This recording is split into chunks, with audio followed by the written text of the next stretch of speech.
Hey everybody, welcome back to the Azure Cosmos DB Global User Group. I am your host, Jay Gordon. I am a senior program manager with the Azure Cosmos DB team. I'm always looking to reach out to you to find out what you're doing with Azure Cosmos DB and how you can help other developers do the most they can, building applications, finding ways to become more efficient and how you build those applications with Cosmos DB, and how it works with other languages, or I should say with programming languages like your Pythons, JavaScripts, Javas, all these things. We're here to talk with you about. We're also here to talk about AI, things like that. So we're really glad that you're part of the show today.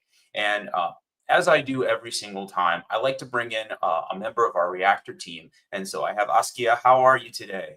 I'm good, Jay. How are you doing? I'm doing really well. So we do this about once a month.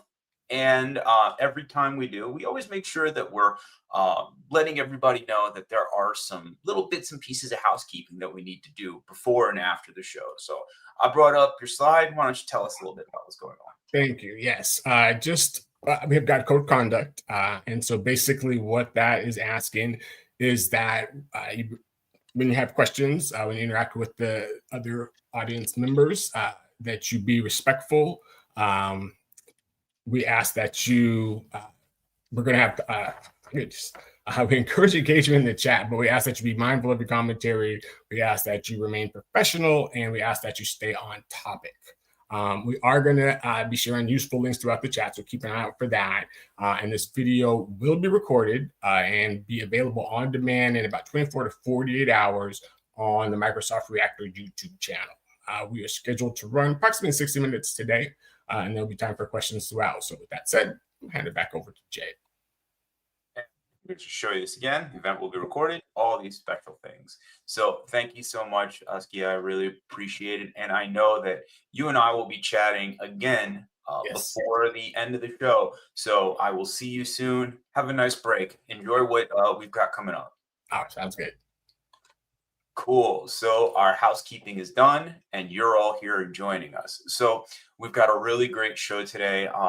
One of the things that's really important when you're building something like an application is ensuring that you're meeting the best possible performance when you're actually going to production. You want to make sure that it is fast, efficient, scalable, and more than anything, you want to make sure that you've got cost under control. And sometimes that means about looking at things like your partitioning scheme, looking at things like your queries and how you're doing them. Are they expensive? How can we make them more efficient? Well, one of the most important things that you can do as developer is performance tuning on your apps and your database. And to help me with that today, I've got a really great one of our MVPs, advocates, someone that goes all over the world and talks to people about Azure Cosmos DB. I'm talking about Hasan Savran. Hi, Hasan. How are you today? Great, Jay. Thank you for having me today. How are you doing? I love having you here. It's always great. And I want to remind everybody that Hasan is going to be answering your questions at the end of this session today. So drop them in the chat. I will make sure to highlight them. And then when we get to the question and answer period, I'll make sure I mention it. And speaking of, I want to mention you, Hasan, and how much you're doing for our community. I'm going to give you a chance to kind of explain to people who you are, because I know not everybody's been to these sessions before. But I just want to say you as a contributor, it's been so huge. I watch you at all these different conferences. You're talking to people about Azure Cosmos DB. I don't know how you keep up, to be honest with you. You're really killing it. How did you get to become what I would call a Cosmos DB expert? And how did you end up coming to spreading the wealth around the world? Sure. Thank you again. I'm doing my best to kind of, communicate and kind of learn about what users are, looking for in Cosmos DB and, other kind of database engines that, Microsoft supports. So, really how I started is I started with my blog. I started to, write about the Cosmos DB in earlier days and try to kind of share what I know out there and what my experiences on my blog. Then, I say, okay, let's try, talking the, different conferences and start to have in-person experience.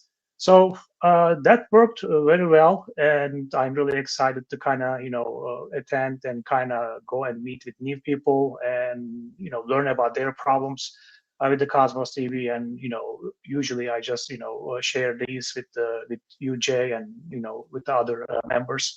So try to create that communication between you and the users, because at the end it's really not easy to kind of create a new community. It takes time, and but I think when we reach that point, it's gonna be like great, and I'm really working for that. That's fantastic, and I feel like we're all benefiting from the work that you're doing. I'm benefiting because I see how you're going out into the community and having these conversations and doing these presentations and meeting developers where they are, and at the same time, our community appreciates, because you're doing the very same thing for them. You're out there, you're sharing the knowledge. So you've got some knowledge to share with us today. And I think, like I was saying at the top of the show, it's a really important subject, because nobody wants an inefficient application, nor do they want an expensive app.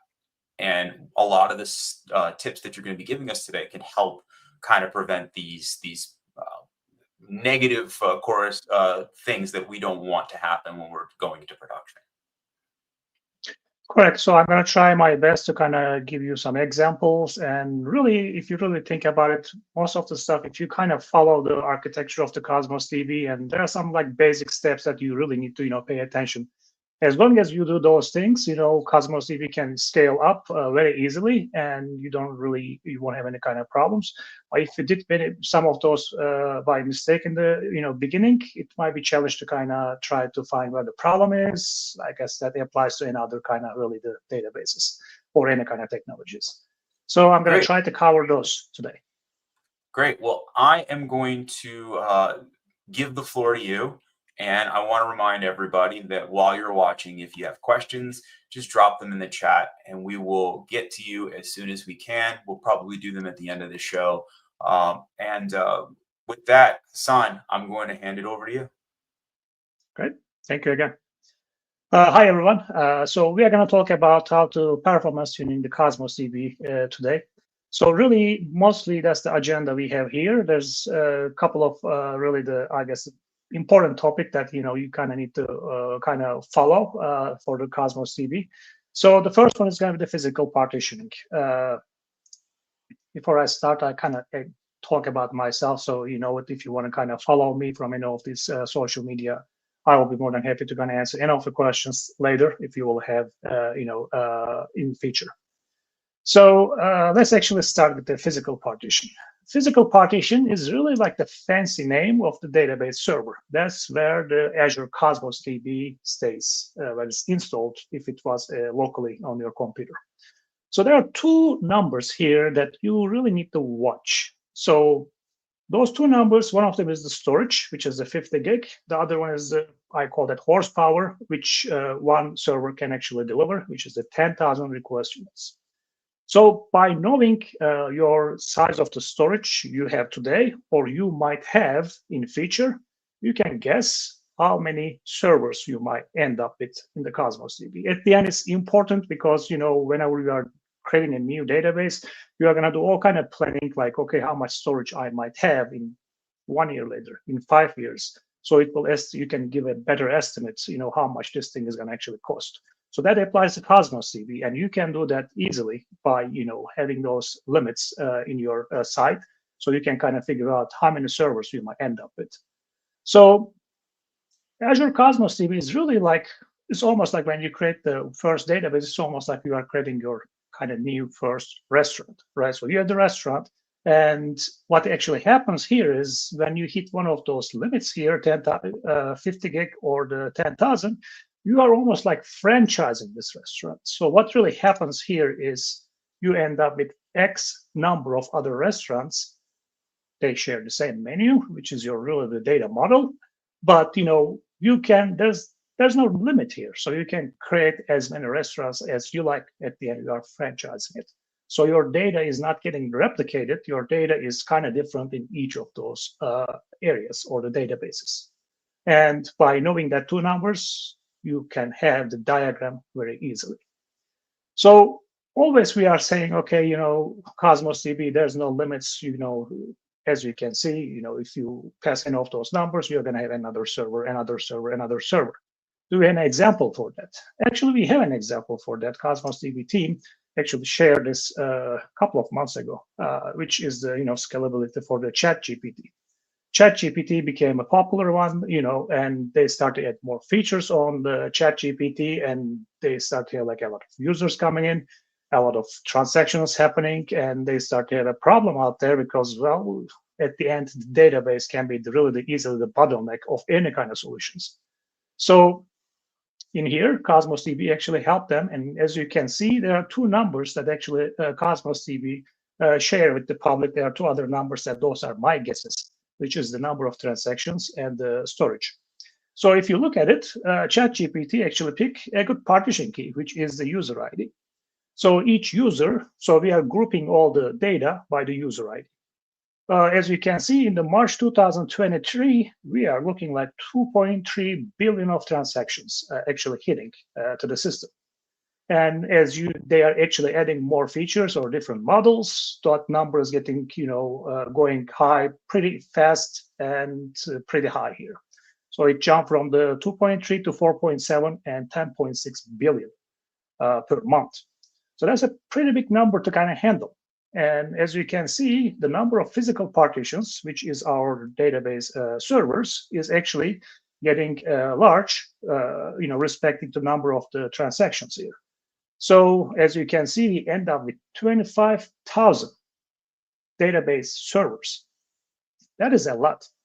And as you can see, Cosmos DB can do this easily as long as you pick a great or good user ID in here, the partition key. So as the system scales up, our hardware scales up with us. So we don't need to worry about what is really happening in the backend because application or the Cosmos DB is smart enough to kind of scale up with our traffic.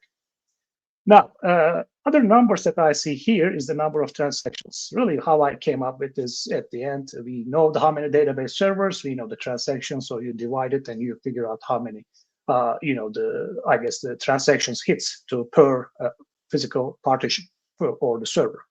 So as you can see, we started with the 857,000 transactions per database server, and we end up with 424,000. So as our application actually grow, the number of transactions hitting to the the partition actually went down, which makes the application even probably faster and smoother running. So at the end, this kind of tells you what you really need to do with the Cosmos DB. So you are gonna, actually increase the physical partitions by using the partition key. That's gonna be the download the Cosmos DB, but you can see that number of transactions is gonna be stable. So we are not gonna have really like a bottleneck in one, server as long as we have the great, good partition key for that. And my guess by looking at those numbers, if each, database server, if half is full is the 50 gig, so half is 25, we have 25,000. You are looking 625 terabyte of data almost 1 year ago. So as you can see, that's ChatGPT is one example that the Cosmos DB can handle and scale up your applications automatically like this. Now, the one example I see from many users, what actually happens here is, let's actually look at one of the structures. Let's say we are saving orders in Cosmos DB. And let's say we have 202 gigabytes of data, the storage. Now, 202 is really not that small data. So by just looking at those numbers and knowing how many, the limits of each physical partition, we end up with something like that. We have 5 physical partitions, and it looks like you can get those numbers from the Azure portal too. It looks like one of the servers we have is 44. So by knowing, as I was talking about the limits, we know that when this thing gets closer to 50, this server is actually going to get split. So we are going to have another server coming up here soon, and this is going to get divided, and some of this data is going to go to the new server. So rather than 5, we are going to have 6. And also, it looks like we have 10,000 request units. So many people say, okay, what is request unit here? 10,000 request units really can actually deliver all these numbers to you. It can deliver 500 queries plus 500 reads plus 500 inserts plus 500 updates and plus 100 deletes per second. So this application is really it's a pretty busy application. It can handle all kind of things here. And also looks like the developer who work on this is really pay attention to what partition key we should pick, and he or she just picked the customer ID. And looks like most of the queries actually have a customer ID here. So this is a great, I guess, the solution for the Cosmos. So if you are the developer for that, kudos to you, because you did a great job. It looks like everything is going to work fine, and you did a great job. So this is working great, but this can break easily for one reason. And what is that? Many developers might think that Azure Cosmos DB might work just like the relational databases. Like in relational databases, you have an orders table, for example, and you have the customer ID column out there, and your manager might come to you and say that, well, this looks great. Let's actually work another sub project and let's use this orders table for that because we already have the data out there. So maybe we want to actually list the data by product, not the customer ID. So if that's the case, you want to actually list, which products are getting ordered, for example. It's a simple request, right? Well, it's a simple request, but you kind of need to actually respect the structure of this architecture you just created. Cosmos DB likes unstructured data. Cosmos DB still likes structured setup. In this case, okay, we are going to use the same orders container, but our partition key is customer ID. And what our manager is asking as well, we want to actually list by the product ID. So the customer ID is not going to be available. Now we have 5 servers. So whenever a request comes up like that, if the developer actually has the knowledge about the Cosmos DB, they might pick a different way to handle this. But if you don't have that much experience with the Cosmos DB, you might just say that, well, just like the relational databases, I can just put an index on that thing and everything will be fine. Well, that's not going to be the case in this case because, well, the index is really not going to help us because this query is actually going to start to go and hit each of the database engines we have. In this case, it's 5. But this is going to be a costly mistake if you are not going to cache this in QA or dev. So it's important to kind of make any of those, test anything in the dev and QA, especially with the query, how much actually it's going to cost us.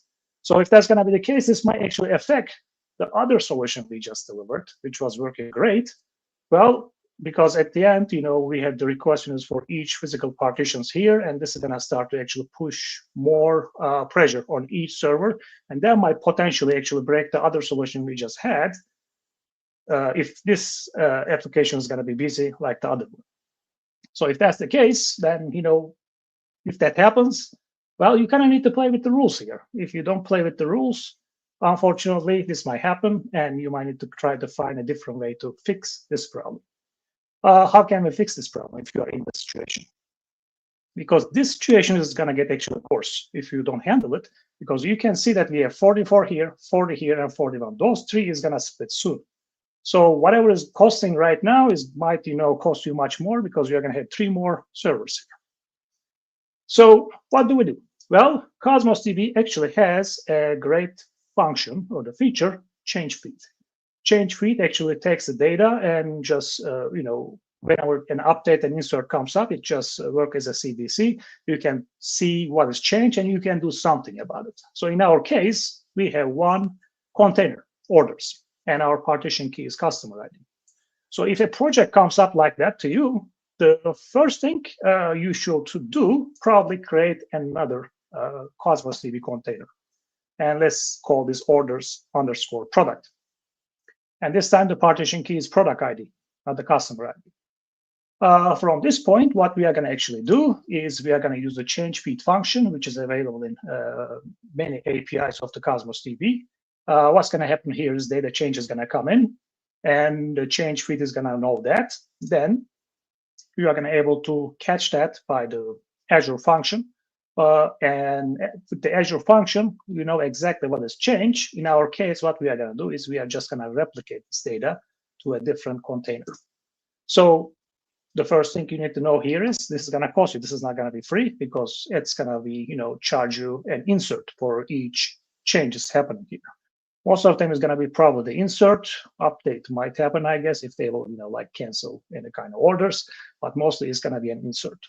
So, but even with that insert charge, I bet that you are going to actually still save a lot of request units because now you don't have to run, I guess, the same query for the multiple database engines because we have the product ID this time, and product ID is the partition key here. So if this is the query I want to execute, I am going to actually go and run this in the materials view we just create under orders _ product.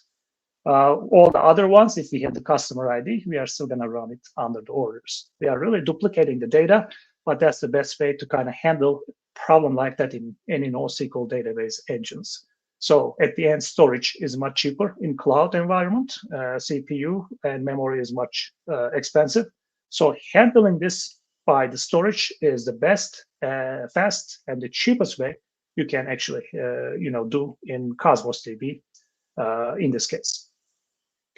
Other items I can talk about here is probably whenever you are querying the data, how can you make those queries a little bit cheaper? Well, you can use a point read function. Point read function can actually deliver only one document. So if you look at for example, the comparison here, point read is the fastest way to get the data, and it's the cheapest way to get the data, but it can return only one document when query can, return many. To be able to do that, you are going to need to use the partition key and the document ID. So you must have those two IDs available if you want to be able to get the data by the point read. So what does it really mean is whenever you are designing your UI, for example, let's say you have a grid on the screen. So you want to be sure that you have the partition key and the document ID somewhere. You don't have to display it, just hide it under every row. Whenever people clicks on it, for example, you actually go and run it by the point read as long as you have the partition key and the ID. So those decisions you really need to make in the beginning of your application or the solution. So you will be sure that you always have these two keys to be able to get the data faster and cheaper than query. So how those things work? Here, I think I have an example here. The first one is the query. So both of them actually returns the same data. In query, I am just looking at specific order ID and the customer ID. So this is going to return me one document. And this is the point read, which can run only by the SDK. And as you can see, I am using the read item async here, and I'm passing the order ID and the partition key. So as you can see, if my document, let's say, is 1 kilobyte data model, that point read is going to cost me 1 request units, when the query is going to cost me at least 2.3 or higher. So you are going to actually save a lot by using the point read if you can, have these two IDs available in your solutions. Next is about connecting the Cosmos DB. Now, there are many ways to connecting to Cosmos DB because at the end of the day, it's in the cloud, and sometimes it can be challenging to actually connect the cloud databases because of your company's security or any kind of firewall settings. It might be challenging.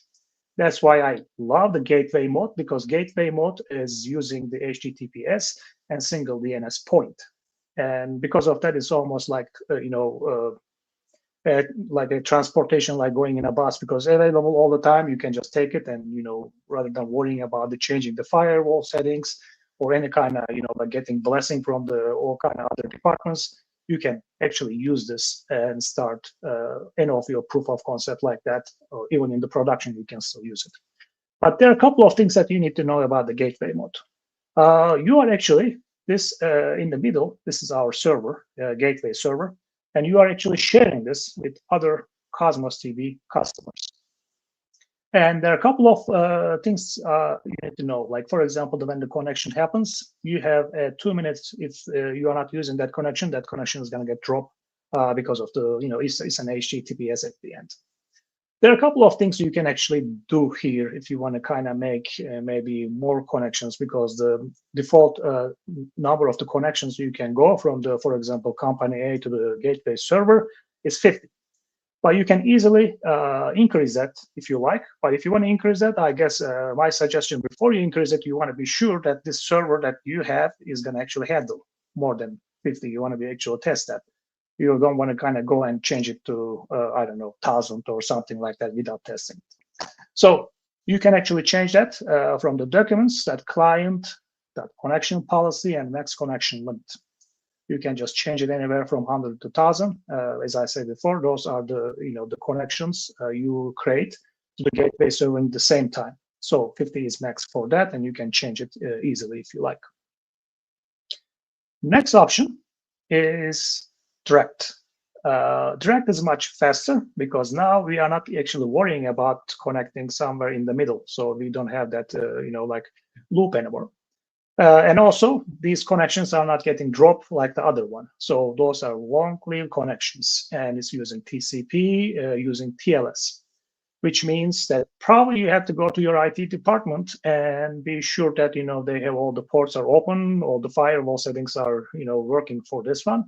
This is much faster, as I said before, but it might take a little bit more time for you to kind of go to your, I guess, security department, IT department, and be sure that all those ports are available before you start to use this one. This one is actually the default connection mode in Cosmos DB for SDK3. If you're an SDK2 for, hopefully not, but for whatever reason you are using it, you can still change it by using the Cosmos client options here. As you can see, I am overriding it to direct here. And this is available in .NET and Java SDK. Next one, we have one more, which is the dedicated gateway mode. So in this case, what we are really saying here is we don't want to share our gateway server, and we want to own our own gateway server here. Can you do that? Yeah, you can do that, but it's not going to be free, because at the end, it's going to cost you something. On top of that, if you own the gateway mode, Cosmos DB is actually giving you some other functions that you can actually use, because at the end, this is your resource, and there are some features that Cosmos DB introduced in, I think, maybe last year or a couple of years ago. You can actually cache data in the gateway mode. So this is a great actually way to save, especially if you have an application, I guess maybe reading the same data, or you have a lot of lookup stuff, you're always reading the same data. There might be a kind of way to get a dedicated gateway server and enable the caching on it. So you can actually save probably a lot of request units for this. So how does this work? First, if you want to actually use that, you have to enable the gateway mode. As I said before, it is not free, and those numbers might be a bit different from region to region. So that was the latest ISO, but you have 3 options: small, medium, and large. Pick wisely, because you cannot change them later. So if you pick a small, you cannot upgrade to the medium later. So you might need to just create a new one for that. So just, I guess, pick wisely for this one. So let's actually look at here how caching works in Cosmos DB. So in here, we have, let's say we have our gateway server ready, and we have an application here. It will work for any kind of queries or any kind of read options or the features you have. So what's going to happen in this case is we are going to request something. It's going to go to the gateway server.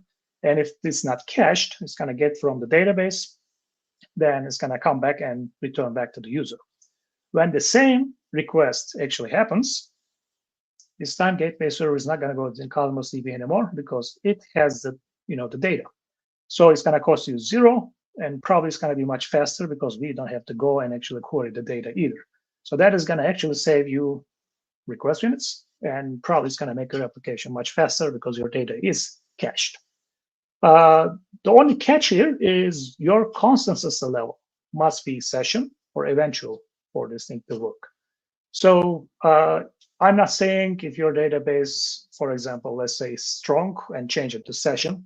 I'm not saying that because you can easily overwrite your consistency level per query. So if the query that you want to cache, is I guess cacheable, then you can actually just overwrite only that query rather than changing the whole thing for your database or the container. So let's actually see this in action. For this thing to work, first of all, you are going to need an SDK 3.2.1 or the later. And on top of that, you need to go here. As you can see, we have the dedicated gateway icon here. You need to pick that and create your dedicated gateway server. Probably you need to wait, I'm not sure, 3-5 minutes to make it available.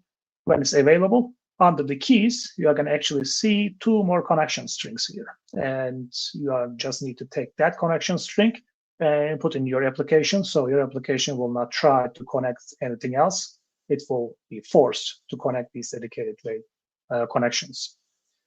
When this is available, then the next one is going to be our code. So in here, as you can see, I am testing this cache here.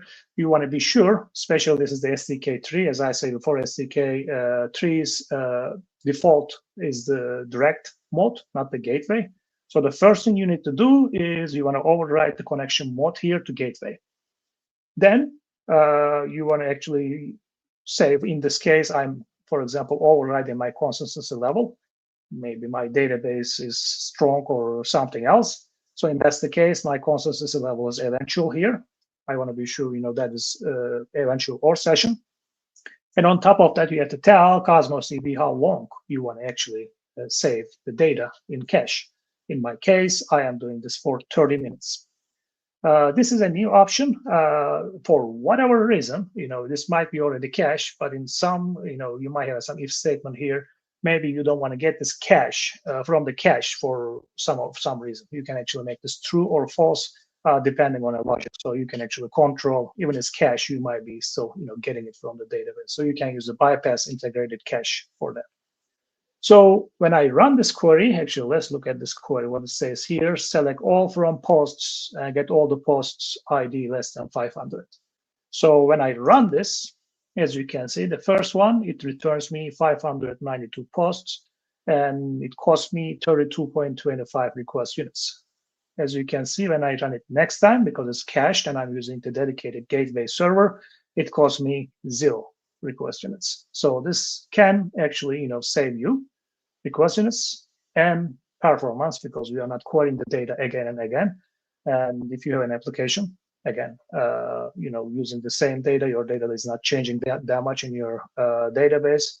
This is a great way to actually save some request units and keep your solution fast. All right, next is, let's actually talk about the SDK a little bit.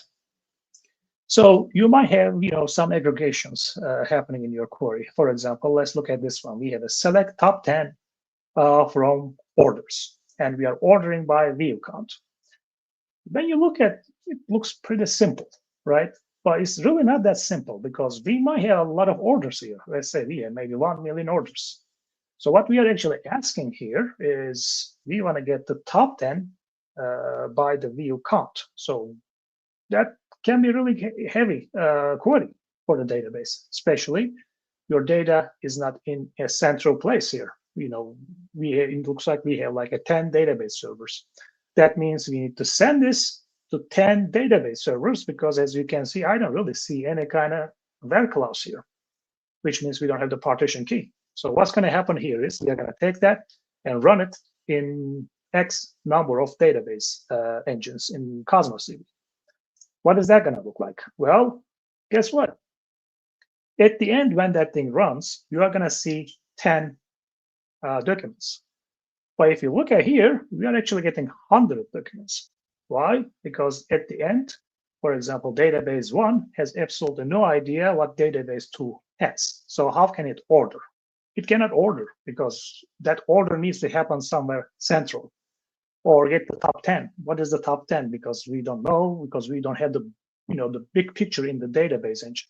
That big picture actually happens in the SDK when all the data becomes only one and get merged in the SDK Cosmos DB's SDK, which means that as your SDK do a lot of work, and because of that, you want to be sure that you have good amount of resources, good amount of memory, CPU for the SDK, because as you can see, especially if you have any kind of like aggregations happening like that, you might see only 10, but your SDK is actually handling hundreds or thousands in some cases, the documents. So just be sure that your SDK has good resources to be able to kind of do this kind of work. So if you want to kind of see some details of this one is, I believe, from the JavaScript SDK. I was looking at some of the code. As you can see, I am actually running the select top 10. That's the same query. This query is getting actually rewritten, as you can see, by the Cosmos DB. And if you look at some of the properties here, it kind of like sniffs really like what's really happening with this. It finds, for example, top 10. It finds what kind of order by it has. So depending on that, SDK kind of do all kind of things in the backend. So as I said before, just be sure that you have a good amount of resources for your SDKs. Next one, let's actually talk about the .NET SDK a little bit. So if you are using the .NET, you want to be sure that you are using 64-bit Windows post-processing. So whenever you create a new project in the Visual Studio, usually just pick any CPU, or sometimes it picks 32-bit. You want to be sure that you are picking the 64-bit. The main reason for that is there is a DLL file named servers interrupt DLL. And this one can actually parse and optimize the queries locally without going to Cosmos. So this is going to just itself is going to save you a lot. So you want to be sure that you are picking the 64-bit, not any CPU or 32-bit. Next one, if you are using the default trace listeners, it can really cause high CPU and I/O bottlenecks. So you want to be sure that in production, you just disable that one. Also, for the garbage collection, there are two types of garbage collections. One is the workstation, other one is the server. So if you are using this in production, you want to be sure that you are using the server one for the garbage collection. Also, if you are actually testing your application, one computer might not be enough because Cosmos might be testing 40,000, 50,000 request units, and one computer is not going to be able to handle all that requests and responses. It might start to throw all kind of weird 429s or anything like that when Cosmos DB is fine because the computer actually cannot handle all this requests and responses. Because of that, if you are testing any kind of thing like that, you want to be sure that you use multiple workstations to actually get a good testing results. Next one is Stream API. Stream API is available in SDK 3. When you use a Stream API, you are really receiving and returning the data without any kind of serialization, which makes things more smoother. So, for example, if you use the SDK2 and if you don't use the Stream API, what really happens here is you get the data and a serialization happens. Your data becomes a document. Then usually you need to take that and give it to, for example, a JSON object to your web application. And this serialization is going to happen here. So this is going to constantly happen here. So for the Stream API, we don't have this anymore because we don't do any kind of serializing. You can get the data and you can just respond it as it is. So this is it can actually help you with the performance of your queries.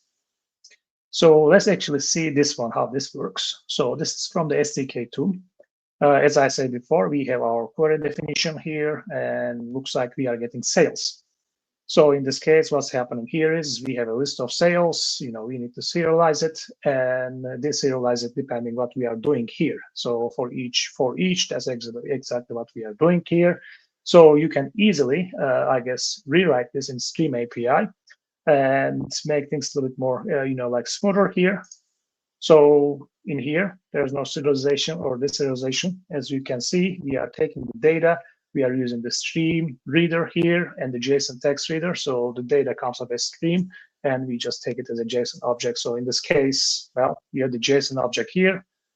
Usually, If it's a list of sales, well, in this case, we have the list of the JSON objects. You can just take it to the web application as it is in here. So Stream API works, but there's a couple of things in here that you need to have.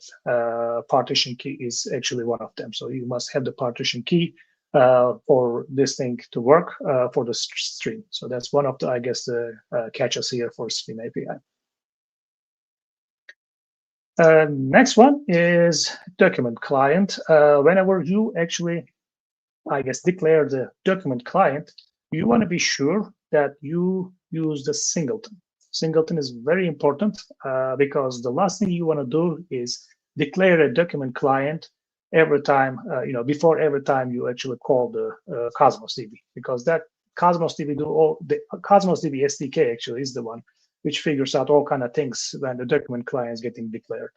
So actually, let's see what actually happens when we declare the document client.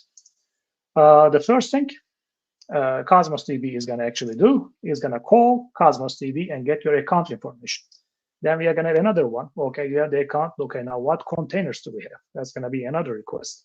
And then we are going to figure out, okay, partitions, which partitions are, which has the routing information. So we already make like 3 requests before we do any kind of query to Cosmos DB. If you are declaring the document client before your query, well, potentially you're actually calling Cosmos DB 4 times because, well, we have to kind of figure this out before you run any kind of queries in Cosmos. So when you do a singleton, you do this once. You declare the document client, then you can use the same document client to call and get, I guess, to run different queries easily. So that's why singleton is very important here. So when we have that, I guess, when we get all this information, we have the document client ready here. So depending what kind of consistency mode you have, then we are going to go and get the data maybe from one follower. Or maybe if it's a strong consistency mode, then we might need to go and actually hit one of the leaders and the follower together to be sure that the data is, the same data, because that's a strong. So that's actually how document client works in the backend here. So please use the singleton. That's pretty important in Cosmos DB for the, I guess, querying the data. Next one is metadata request. This is another kind of interesting thing for the Cosmos DB. Like you can create, update and, remove the containers from the SDK very easily. So if you want to try to do this, for example, in SQL Server, that's a no, you are not creating new tables. You are not removing tables from production. Your DBA said that no, there's no way I'm giving you that option. Well, I mean, you can, I guess, control that in Cosmos DB, but that's one of the flexibility that Cosmos DB can give to developers. So if you have a, kind of like a solution like this, you want to be sure that, there's an actual limit for this, because every time you create a new database, new container, new or update any kind of container or remove the container, that's not a free, I guess, operation. You still get charged for that. So, and there's a limit here, as you can see, there's a maximum collection create rate per minute, so 100. So you cannot create more than 100, even you can, if you have the rights to create them. So, and also the other one we have is the maximum throughput by the, the metadata operations, 240 request units. That's a system reserved number. It doesn't matter, you have 10,000, 50,000, 60,000 request units. This is the number that, is the system reserve number. So you want to be sure that if you have a system like this, which is, listing databases, creating new containers, or, removing containers, you might have a drop-down out there. You always, list the name of the containers and other stuff here. If you are doing that, try to cache that data as much as you can, so you won't hit any of these special that 240 request units per second. So as you can see, those are some of the metadata calls. You can read the database information, document collection information. You can create a new database or document collection. So just an FYI, not everybody has a system like that, but I kind of heard that from a couple of people that 240 requests, they didn't know that, and when they know it, it was too late. So I guess just be careful with it, with this one. Next one is optimizing the bandwidth. So whenever we try to insert or update any kind of operations, you have the document, you attach that to your request, and it goes to the Cosmos DB, which is great. Your insert document becomes a document, and Cosmos DB adds a couple of more information in it, like the _TS, all kind of other system properties, and returns back to you. Well, not all the time you really need that, right? So if you are actually specially inserting all the time, you might not want to actually have the same document coming back from Cosmos DB back to you. Because what's going to happen is, let's say your request object is 5 kilobytes, you send it to Cosmos DB, and it was just fine, successfully finished. And Cosmos DB is going to take that 5 kilobyte again and send it back to you with actually, some other system of properties. You can easily say, Cosmos DB, you know what, I don't need that, because that response package, is going to get, heavier, and you might not need to care about that object coming back to you. So if that's the case, you can easily overwrite this. So Cosmos DB will not send those back to you all the time. So response packages will be lighter. So in here, as you can see, I have, let's see here. So I am actually using the enable content response on write false. This is going to force Cosmos DB to not send you that request object that you just sent to Cosmos DB. This is actually great. I use that mostly for the bulk options. If you're sending a lot of data in the bulk mode, you want to be sure that you kind of make this false, so things will go much faster, because your response package is going to be much smaller in this case. So that will actually help if you don't care about those objects when you insert an update. When we are talking about update, I guess next one might be helpful too, is the partial document update. This one is, I guess, newer. It's not very new, but I think came up maybe 2 years ago. So this is using the JSON patch operation and goes with the rules of that JSON patch. So what's really we are trying to do here is, okay, you might want to maybe update only one property. Maybe your data model is 5 kilobytes. You don't want to put the whole 5 kilobytes in your request object when you want to change maybe a flag from true to false. So if that's the case, you can easily use the partial document and only send what is really need to change. As you can see, you can combine multiple operations here. There's a very interesting, feature, conditional update, which I will show you in a little bit.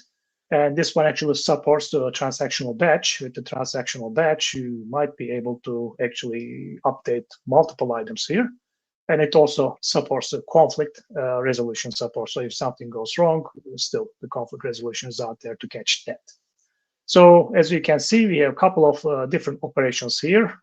And they kind of explain themselves, really add, set, and replace, depending what you are trying to change here. One of them might be better than the other one. For example, if the one that you're updating is an array, then you might want to kind of pick the different operations. For example, the set and replace, they are going to work kind of like the different way for an array and for an object. So you want to be sure that you are picking the correct one here.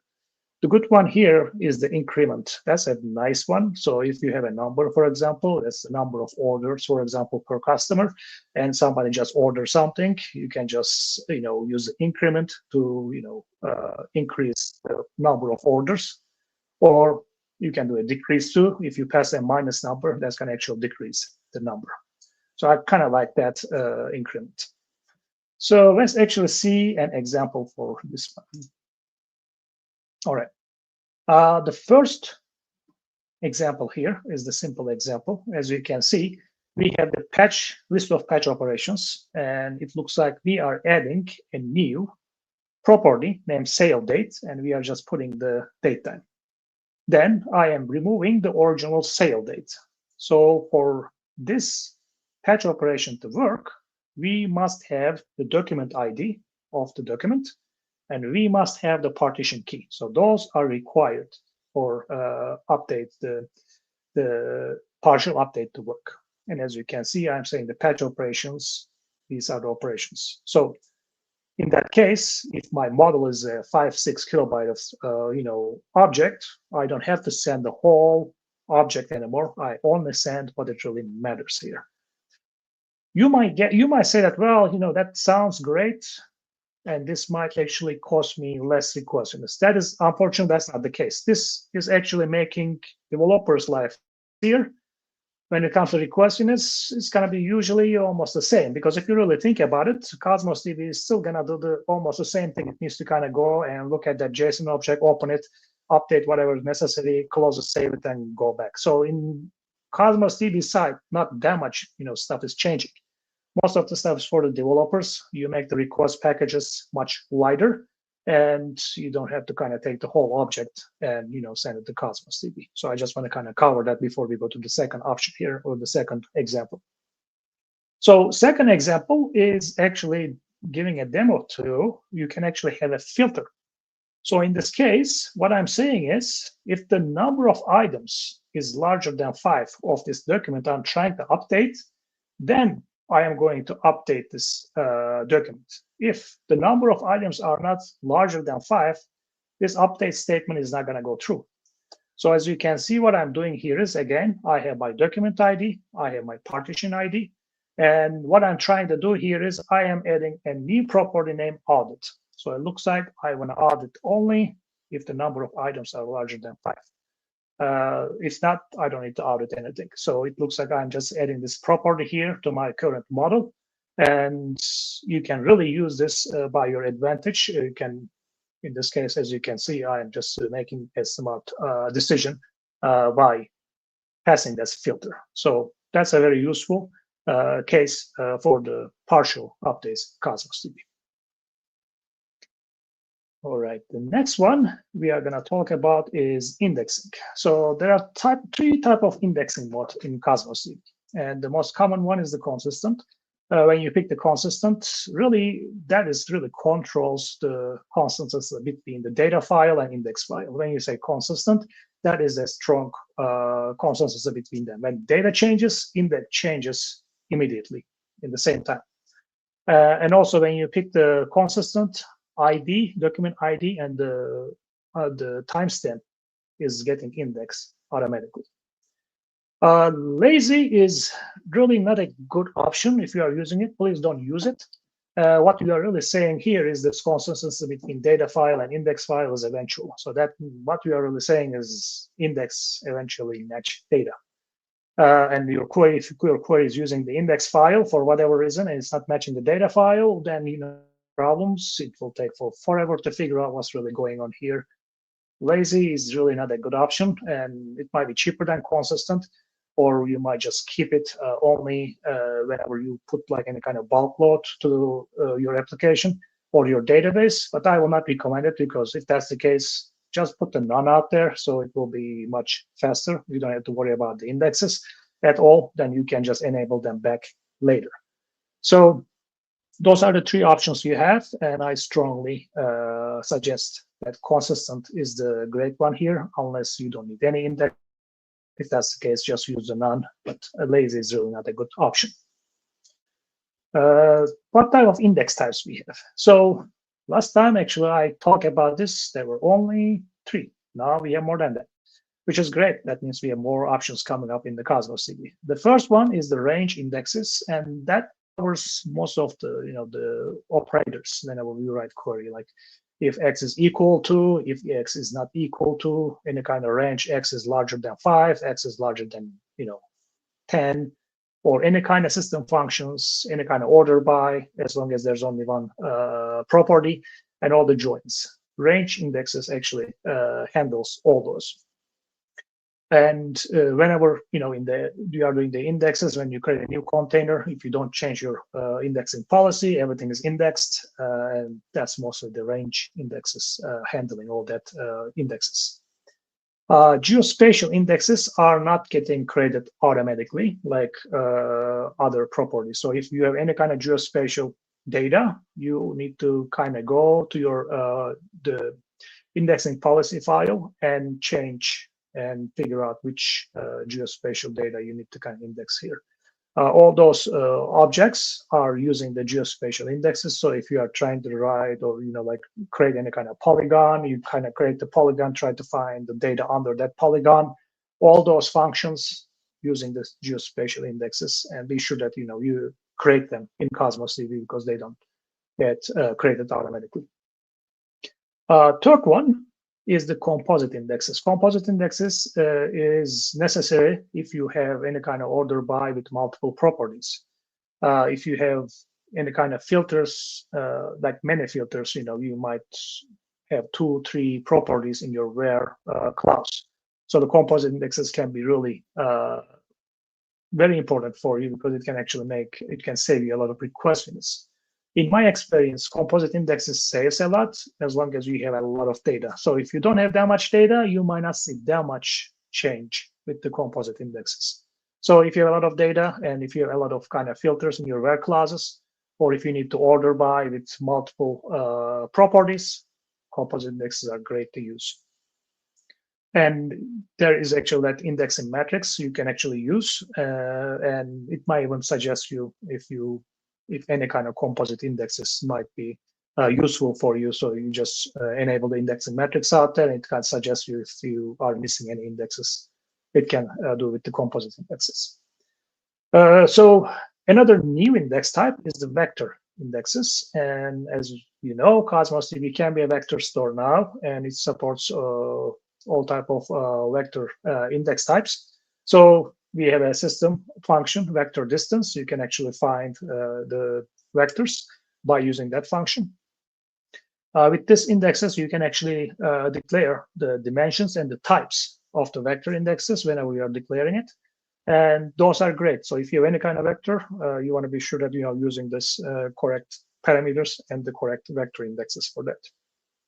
One big suggestion is if you are using this vector distance system function, you want to be sure that you are using the top 10 or top 20 clause. So it won't try to go and find all the data. It will only give you, the top vectors that it finds closer to the other vector you are looking for.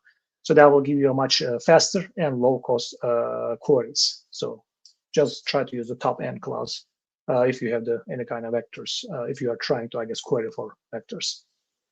The newest index type we have is the full text indexes. That one right now is in preview, and it will need the full text policies. So you need to create that first before you create any kind of indexes.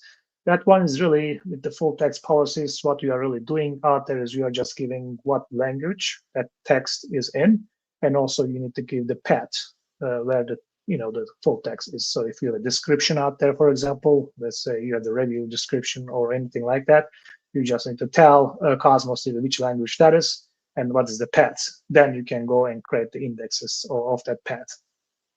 As you can see, we have 4 different functions out there, and these are just, you can search by, for example, if you are looking for, I think there was an option, the search function was like, let's say you are looking for bicycles, you want to look red bicycle, you can actually give them together in one of those full text functions, and it will search all that descriptions, all the reviews, whatever you are looking for, and you can find those 2, 3, whatever special words you are looking for, and it can give back to you. So as I say before, this is still in preview, and depending on region, which region you are using the Cosmos DB in, this might not be available yet. So this is pretty early and just got announced. So, but it's exciting that we have one more way to actually look for data. So that's an exciting news. Whenever you are modifying any indexes, as I said before, if you are in a relational databases, you can just do those probably one by one. So you can create one index in this column. After it's done, you can go to create the next one. So in Cosmos DB, it doesn't work like that. That's the last thing you want to do. You want to be sure first, figure out what indexes needs to get changed. Then you want to try to change them in the same time. You don't want to do them one by one. And the main reason for that is really, you might have 10, 20, 100 servers. So whenever you change an indexing policy, you are changing that in, X number of database engines. All of them has to kind of done. So it's a big job. So the last thing you want to do is, changing the indexes or dropping them, creating them one by one. Just be sure you do all of them together. And don't forget to exclude any of the properties. For example, you might have a description of an item, or you might have a review of an item. So in that case, you're not going to have that in your where clause, or you're not going to search for it unless I guess it's going to be a full text search. But if you are never going to use that in your where clause, just don't keep it in your indexes, because at the end, whenever you update, insert data, that means that Cosmos DB needs to go and change that in the index file too. So that is gonna cost you more request units, especially if you don't use it. Don't try to keep in your indexing files. If you are gonna try to actually keep everything indexed, your index file might get actually larger than your data file, and at the end you pay for the storage too. So just don't forget to kind of exclude all those items that you don't, I guess, use in your web classes. Hey Hasan, this is Jay. Just wanted to let you know we're getting a little over the time. I can give you a few more minutes, and then I'd love to get some Q&A. We've got a few good questions. Sure. Thank you, Jay. I'll give you some chance to wrap up, and then we'll go to that. So, right. Thanks. Thank you. All right, so another exciting one is the completed properties. So I'm going to try to go fast on this one. You can actually save a lot with the request units in here, because at the end we have the, everything is case sensitive. And as you can see, we are using the lower or the upper you might be losing. So you can easily create the completed properties. As you can see, I am creating it here under the CP post type. And rather than doing this way, I can actually search by this. And this is going to actually save you from 23.25. When I use that, it goes to 13.75. So this is a great option to actually save request units. And let's see here. I can maybe go fast on this one too. This one is the throughput. Don't forget, Cosmos DB actually offers you the reserve request units. So if you are sure that you are using the Cosmos DB for next 1 year, next 3 years, you want to be sure that you get the reserve capacity, so you can actually get 20 or 30% off, depending, how much request units you are using. So maybe you don't need to make all those, code changes. You can just save by only get the, reserve request units here. And the last thing I'm going to actually share here, this is a new one too for the priority-based executions. If there are some queries out there you have, and they are not really that important, you might be able to, change the priority level to low for them. So Cosmos DB will always execute the high priorities first before the low, especially if you're having 429 problems. This might be a kind of good option for you to just check this one out too. Well, thank you. And I hope everybody learned something new today. And you can, always follow me from any of those platforms, and I'll be more than happy to kind of talk about Cosmos DB or try to help you with your questions. Thank you so much, Hasan. I appreciate it. You did such a great job. And while I'm going to leave this up while I just get you a couple questions that I got from our audience. Sure. Nancy wants to know, when using enable content response on a write property, do you still receive back a success or failure? Yes, you do. Only thing you are not really receiving is the content that you just sent. So you will know it's success or failed. Gotcha. And then one more question. Is a point read something that can be used in MongoDB as well, which is serverless? So for the MongoDB, unfortunately, I'm not gonna able to. So I'm guessing it's the MongoDB API. If that is the case, I believe so. But I guess Jay, correct me if I'm wrong for that one. I believe that you can do like a primary key lookup that'll or a partition key lookup for doing point reads. So if you're using like the ID, I believe that you can do it that way. That's the best answer I can give right off the top of my head. Yeah. Cool. So just want everybody to remember, you can go here to find out anything you want about what Hasan is up to. Really always appreciate seeing how much you're out there. Now, before we say goodbye, Hasan, I want to bring in Askia because we've got some closing to do here. Yes. We do. Yeah, if you can put up my slide, Jay. Sure. Oh, thanks. There we go. All right. So yes, we appreciate everybody tuning in, and thank you, Hasan, for an excellent session. We are it's the wrong way. I apologize. We are always open for feedback. This is what we're looking for. So we do have our Reactor survey available. We'd appreciate it if you could take some time and let us know what you think. And you'll just want to reference the event ID code, which is 23905. Once again, 23905. And appreciate everybody's time. And once again, Hasan, thanks for an excellent session.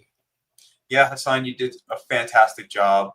We really appreciate it. And I hope I can bring you back very soon. So maybe we can do some demonstrations about how you can do this performance tuning. Like, I feel like we got so many great concepts today.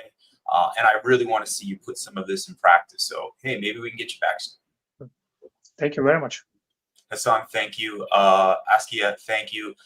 If you're watching, hope you have a great holiday season and a wonderful new year.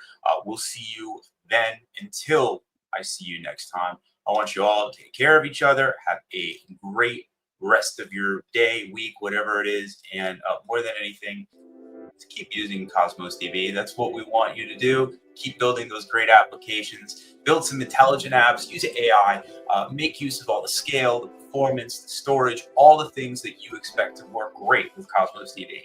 So until next time, it was great seeing you all. Let's give everybody a big wave goodbye. Thanks, everybody. We'll catch you soon. Thank you. Bye. Yep.